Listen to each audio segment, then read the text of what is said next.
Hey everybody, this is Andy, and I got a new microphone. Doesn't it sound so pretty?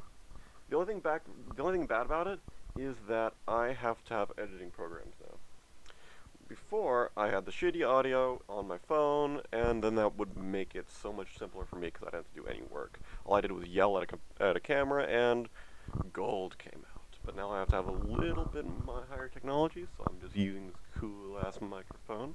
And I'm looking at the screen right now. I'm capturing to my computer with the audio, and it just looks cool. There's a bunch of little things whenever I do something like a weird noise. It does these awesome little blips. But that's not what I came here to talk about today. Surprisingly enough, it's not my new microphone. And my fucking rat's trying to eat my cord. One second, everybody. Fuck you. Alright, they are subdued. I have tied them into their little tiny hog ties, so they are emotionless. Okay. My energy level is a little bit low today. I didn't get to sleep very well for some reason. Stupid body being shitty. But it happens, babe. It happens. It's not your fault. It's not your fault, girl. But what is your fault? No, that's not even a good segue to what I was going to say. I wanted to talk about love today. I think love is so interesting, but so hit with pessimism, people are not willing to listen to what science has to say. A lot of people say, "Oh, chivalry is dead. Love is for dunces. They just don't understand. That's just pain enveloped in a nebulous force of evil." And a lot of people are really jaded on the fact that you can fall in love with somebody and really enjoy their company for long periods of time. I have some friends who believe that if you don't have extramarital affairs with your wife or significant other, it's kind of like you're betraying your own manliness. I think that's bullshit. I just burped, but it was very inaudible, so it was very impressive. But what I would like to talk about today is science's little versions of love. Because even though I don't agree with the guy that is a total player, he goes, plays the field, comes back to his wife, has a family and shit, science has taken my opinion and his opinion and categorized us as different forms of love, which I think is very interesting and very cool of science, not just doing the high road. This is how society should be. It's like, oh no, this is how society is. Let's talk about it, which I think is pretty fucking cool. So I have this cool little ledger thing. I got at an estate sale. So this is a dead old woman's little ledger thing, which I totally jacked for 50 cents. Yeah, I'm not bragging. But there's these things. There's 5 styles. Not 5. Derp, derp, derp, derp. There's 6 styles of love, and I'm going to go down them because they have just weird names. They were figured out and like discovered in the 80s, so they have weird names. So one is Eros. Eros is the more passionate style of love that you would see in like the movie Titanic. Like, I love you. I love you too. Let's be here forever. Oh my god, it's so good to be in love with you. And then they kiss and like fucking like completely. It's how you would imagine hopeless romantics to be. Like that's the love you see in most like romantic comedies. Is the like our love will stay forever, and it's like just really broy moments between people who are just there for love and not there for their other people, the other parts of the person. They're way more focused on their romantic and super like emotional state than they are with the problems and other facets of their mate. The second one is called Ludus. Luda! And it's very remember that. Remember that I yelled Luda. It's very important. Ludus is the player. Like I see love as conquest. Like, I want to fuck everybody. Fucking is fun, so I'm gonna be all lunacy. So I'm going to just have multiple relationships at the same time. That's how they see love. Is just all of it. It's like gluttonous love. Like, I want all of the love. I want all the sex. I want all the relationships at once. Third one is the one I think I am the most of. It's storge. Storge is it's more of love derived from friendship. So you meet somebody, it's not like a kick in the face that you're in love with them like immediately. But once you start talking to each other, you start building like a friendship. And then that friendship eventually sprouts a lot more feelings, and then more and more feelings, and it becomes a foundation of friendship with a little with like love built on top of it. If I wanted to be all sorry, there's a rat looking at me. One second, I need to look at this rat. Come here, fatty. Oh, my little fatty baby.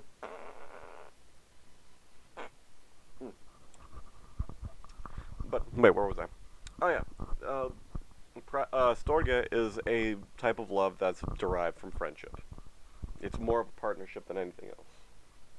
It's like, you cool, I'm cool, we fit well together, let's do some naughty business.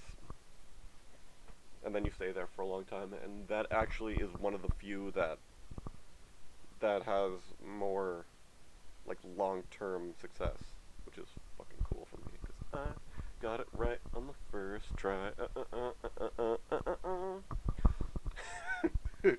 Oh man, I need more coffee. Look at this empty fucking cup. That's tragic. My Coca-Cola cup. And the next one is pragma, which I like to call gold diggers. They don't love with their heart, they love with their mind. So they see this one guy who has like fancy ass cars, who has a lot of cash. He's okay in all the other facets, but she could really be secure in that relationship if she loved this really successful guy, or loved this really successful guy. So she stays with him and is committed to him because he's useful. That's a very interesting type of love that some people do have. Like, that's their primary idea of love. The next one is mania. Mania is, it's obsessive, it's possessive, it's really, it has like high peaks and low valleys of despair and bliss and all that shit, but it is how most people act in high school. Like, I've like where I went to sales, I've heard so many stories from a bunch of people about girls harassing other girls, like trying to say, "Stay away from him. I want him. You don't deserve him. Fuck off." And I've heard that from like almost every girl. It's like a secret war to call dibs on the man that you want. And that's how a lot of people are in high school. They're very possessive. They obsess over that person. Like, this is what I want. No one else can have him. If he talks to somebody, it's a fucking over. And then all that shit. It's really fucking intense and not very healthy. And you want like a more like a broad idea other than high school? Look at the movie. Fuck, what's the movie called? The movie is called Misery. The one with the woman who breaks the writer guy's legs in the bed. That is the crazy version of mania, but it's a really good like metaphor for it. And the last one, which I think is kind of interesting, a lot of people do see it as like all these I've met people who believe their definition of love are these things, and the last one is agape. Agape is love is servitude. Let me say that more. Like let's say like you fall in love with somebody and you feel blessed that they're in your life. You would do everything for them. It's like, oh my god, he needs me to bring his car into to the Toyota dealership to get like a new radiator. I would love to do it for him because I am here for him as support. I would do anything for this person. mundane or otherwise. So, like, these people are, like, see their mate as a blessing. So they treat it like, I'm going to, like, everything that I do is for them as tribute. Like, I feel that this person is so good that I will dedicate my downtime and some of my non-downtime to serving this person so they are happy with me. As I've said, I've met people that fit all these criteria. So, and with all these different definitions of love, studies have shown that people who identify with one and then meet another person with the same definition of love, like storge go with storge, mania go with mania, but mania is generally short-lived anyway because it's possessive and like entrapping. But like agape, eros, like if you have a mate that has the same definition of love that you do, you're way more likely to stay in a relationship longer and with higher quality, if that makes sense. And that brings me to my next point of love. A lot of people say opposites attract, but studies have kind of shown that that's bullshit. When the things that are deep down, like, are really important things to your character, when you meet someone who has the same moral character, you're way more attracted to them. Like, it's like a lot of people have like talk about the little things, like, oh, I hate spiders, but he loves spiders, so we like opposites attract, right? like so like so he can like kill all the spiders for me. Oh my god! But that's if you really talk to them both in like a lot of detail and figure out what they're all about, they're going to have, if they're like really long term relationship, long standing relationship, really comfortable with each other, they're going to have very similar moralities and like aspects of their character. So opposites attract is a very superficial way to look at it because they're not taking into context or taking into they're not taking into consideration more deep and important morality and psychological ideals. If you want to find someone that is really good for you, the best thing to do is to look at yourself and to see, what do I care about really? Like, you don't have to tell me anything. I'm just a guy on a screen. I'm photons coming out of a computer monitor right now. Just talk to yourself and say, what do I really, really want? Who am I? What am I doing with my life? What is important to me? And if you find someone, and like just broadcast that yourself, like be obvious with who you are. More people with that same mentality will come and find you.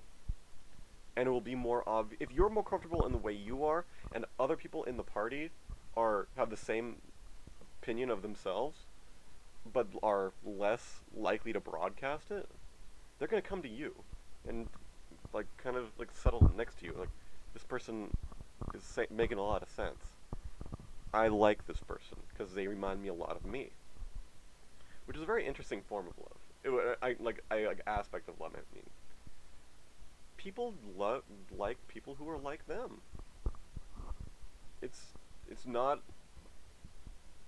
like really weird. It's, if you feel that you have a bond and a kinship with another person, you're going to be less likely to push that person away for any reason.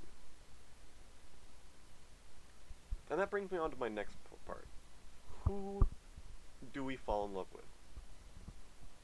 A lot of people, like, I know a lot of people, you guys are psychology majors too, but I want to talk about Freud. Freud has a lot of stupid fucking ideas, but some of them are really spot on, surprisingly, for being a century-old dude. He, like he had this thing called the Electra complex and the Oedipus complex, which is a part of like young children's lives where they have a state like a developmental stage where they literally fall in love with the opposite sex parent. And if I stopped there, it would be fucking creepy. But I'm not gonna stop there because I'm not fucking creepy. I'm a sweet, sweet man, and you love me. But with the Oedipus complex and the Electra complex, Electra is little toddler girl falls in love with father, and Oedipus is little tiny boy falls in love with mother, which gets the mother's like the mommy's boy type of like thing. Like, he like grabs onto his mom like mommy help me kind of thing. A lot like in these developmental stages, you look to your like the first person you fall in love with is the person that's been giving you emotional support, being nice to you, taking care of you. So it kind of makes sense that you'd fall in love with that person. They're taking care of your needs, they're holding you, they're talking to you, they're taking care of you. It's only natural that you fall in love with your parent at this one developmental stage. It becomes your template for who you're going to love in the future. If you want, this is gonna like the best way to describe this is if you're in a relationship with a girl and it's going really good and she likes you, you like her, compare her to your mother. You'll figure out there's going to be a lot of similarities. Like deep moral similarities. Like ideal similarities, emotional similarities, all that shit.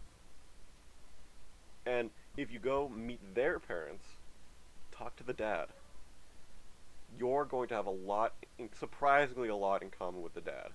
If this relationship is really good, you're going to be talking with the dad, and he's going to be doing those veiled threats that dads generally do because they're protective of their daughters and shit. But if once you get past that point of flexing nuts with the father figure, you're going to realize that you're kind of similar dudes. And so you fit her template for her father, and she fits a similar template to your mother.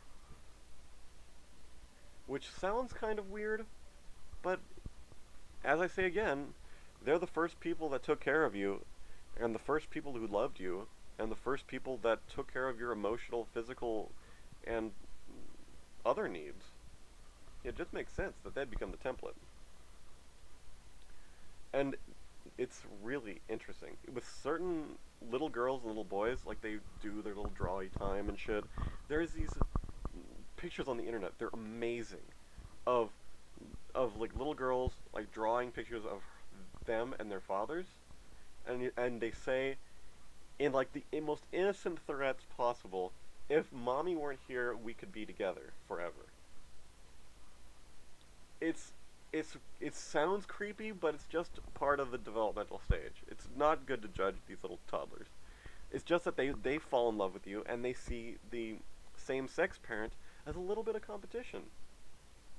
Like a lot of little boys kind of flex nuts with their dads over like over their moms. Like when they kids like jump into bed like after like a nightmare or some shit, they kind of snuggle up to the opposite sex parent, and kind of sit in the middle to make like a physical divide between mommy and daddy with daughter or son. It's very, very interesting how manipulative and high schoolish little toddlers can be over their own parents. Very cool, very cool. But now I wanted to talk to you more about the chemistry of love. This is going to be a little bit cerebral, so if you don't catch it, it's okay. It's There's this thing called variable ratio schedule. It's a operant conditioning definition that's very similar to why people get addicted to gambling. Like, fuck you, bitch. Turn off my screen. Eat a dick. The person goes to the casino. They put in a quarter, put in a quarter, put in a quarter, put in another quarter, and bam, they get $100. They get flooded with endorphins. Like, holy McDick, I spent $1 and I got $100. Holy fuck! And that good memory, and that is a surprise. It's a big surprise. So that stays with you, because even though how many times you deny it, people fucking love surprises. Just putting it out there. People love surprises. Don't let them tell you any other differently. They're going to sit there at that machine trying to get another surprise. And that's why the words variable, ratio, schedule comes from. Variable means that it's not fixed. It's not anticipatory. Like, I can't anticipate when I'm going to get a big win at a casino. Ratio is that, like, the ratio of, like, if it's fixed ratio schedule, it's like every third time you get a piece of candy. So you can anticipate it. But with this one, you just have that memory of the big win you had before driving your actions. So the schedule is completely unbeknownst to you. You have no idea when you're going to get big, and you don't know, but you still stay at the machine after loss after loss after loss after loss. Even after you got all that money, you say, like, fuck, that was such a good win I got at the very beginning, though. That's what's really, like, all those little losses can't compare to the giant fucking win that you got. And that's a good metaphor for why people stay in relationships. A lot of people have, like, in the honeymoon phase of relationships, they are, as Christopher Titus, the comedian, said, at that point in the relationship, it's just fucking and eating. Everything's good. I'm fucking this person, it's great, and then we eat, and then we fuck again, and then we eat some more, and then we fuck, and then we eat, then we fuck, then we eat, then we fuck. Amazing. It sounds fucking glorious. The beginning part of relationships are fucking glorious. 1 second, there's a rat on me. I need a petter. So I won't be using my hand gestures because I'm petting a rat. But after that, the honeymoon period's gone, it kind of gets more, like, less intensity. And you feel, you fell in love with a person that had way more wins, if you're comparing it to a slot machine. All that beginning part of the relationship hooks you onto that person. And that's the same concept of gambling addiction and sex addiction. Anything that can really make you happy can become an addiction. If it involves dopamine, norepinephrine, epinephrine, or like a grab bag of other chemicals, your body can get addicted to it in a physiological sense, but mostly in a emotional sense. I guess a psychological addiction as opposed to a physiological addiction. So you're going to be with this person, and even though when it's really bad, you say, like, fuck, I remember when they were so fucking good, it would be such a waste if I had all this time with them and I let it go to waste. Because I know right around the corner there's going to be another really big win on mine. Like, I'm gonna get it big. If I just stay here and trudge through all this crap for a while, I know after a while I'm going to hit it big again. And then we're going to be happy. And then we're going to keep being happy. That's a big reason why people stay with assholes. Because at one point in the relationship, it was really conducive to them. They were really happy. But then when it got abusive or physically, emotionally, or mentally abusive, the person said, I put so much time into this person, if I wait a little bit longer, I know it'll get good again. I know it. And that's pretty much what I've learned about love in this, like, 1 day of research. And what spurned this episode, which made me, like, flutter with happiness, is someone messaged me on Facebook and said, like, I was thinking about a question and I wanted to understand it more in a psychological sense. And I was like, holy shit, this is perfect. People are actually getting involved in what I have to say, and I'm really excited.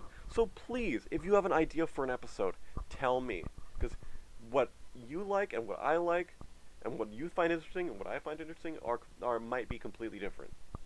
Tell me what you like, and I will make an episode about it. I swear. See, I'm already like 25 minutes into this one episode, and this guy just sent me a couple messages over Facebook. Please, I have a blast doing research. I have a blast talking in front of the camera, and I have a cool little microphone now. So I have the capacity, I have the will, I can do this shit for you. And if you have any more questions about this topic, I would love to hear from you. Please talk to me. I love hearing from you guys about psychology. If I do research for fun, I read textbooks for fun. But if I can have another person there guiding me to what they think is really cool and would help them out in their daily life, I am totally there. I'm so there. So, this is the Duke, aka Andy MC, signing out. I love y'all. So please, definitely message me. I'm having so much fun. So, if you have any more questions, like more on the chemistry side, on the sociology side, on the psychological side, or even on the neurological side, message me. If you really want to know more about one specific thing, I would love to make a second episode about love, because there's just too much information. And this is mostly just there to tickle you, and to get you, like, interested too. Because there's a lot of information. I have this fucking thing, like, filled with so much fucking information that I would love to just spew out onto the internet. So, I'm gonna go edit this, and I'm gonna upload it to YouTube, and I'm gonna give it right to you. So please, message me on Facebook, look at me on YouTube, just tell me what you enjoy, and I'll do it, because I'm here to serve. This is agape love right here. I love you. Bye-bye.